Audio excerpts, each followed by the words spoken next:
Well, just in time for St. Patrick's Day, crowds are coming by the dozens to get an up-close view at what some say is a piece of Irish folklore. Some people in the Crichton area of Mobile say a leprechaun is taking up residence in their neighborhood. A leprechaun. NBC 15's Brian Johnson has more. But understand something, this is not the temple wall. This is the Mount Zion wall that David created before Solomon created the temple. The temple was on this hill right here. This is Mount Moriah Hill. Tel Arad is an ancient site close to the Dead Sea. It contains 5 layers of history, including findings from the biblical era. For the average person, it is indeed an impressive sight, but not a holy one.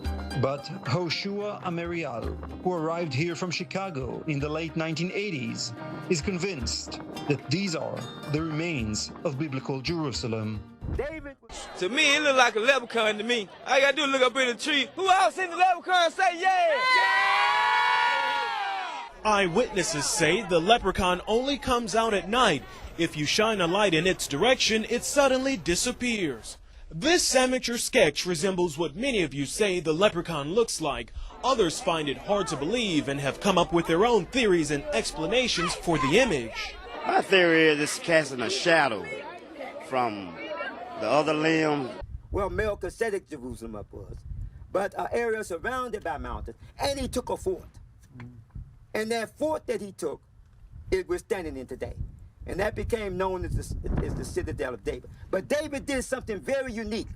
And all the archaeologists in Israel will tell you this. Where we're standing at right now is the first in history what is called a king's sanctuary. Hoshua blames 2nd century CE Roman Emperor Hadrian for the belief that Jerusalem is in fact in the Judean hills. It was a plan. It was an outright Christian conspiracy. The Christian, his name was Hadrian. Get down to the bottom. And this was before. Yeah, still on there, guy. Don't be afraid. Don't be afraid, man.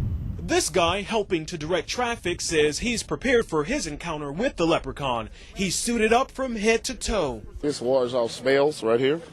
This is a special leprechaun flute, which has been passed down from thousands of years ago from my great-great-grandfather who was Irish. I just came to help out. Others just came to get lucky in hopes a pot of gold may be buried under this tree. I'm gonna run a backhoe and uproot that tree. I want to know where to go. They perform different rituals during Jewish holidays, such as Passover and Sukkot. We also covered their legal struggle against the Israeli Nature and Parks Authority. The group wants to declare Tel Arad a holy place and provide limited access to visitors. However, for now, court decided to leave the situation as it is. The land people came to me first, and they said to me, Mr. Mariel, let's settle out of court. They said, we'll give you, and all I like to say, I always say $4 million. They offered me 4 million shekels. So then the judge called me into his chambers and said, Mr. Mariel, you have a landmark case. He said, but I just want to inform you, we're not going to give you the land of Israel. Hoshua now wants to take the case to the International Court in Hague. Meanwhile, he's very concerned about racial tension in the United States following the death of African-American George Floyd. But his proposal to the African-American community is quite out of the left field.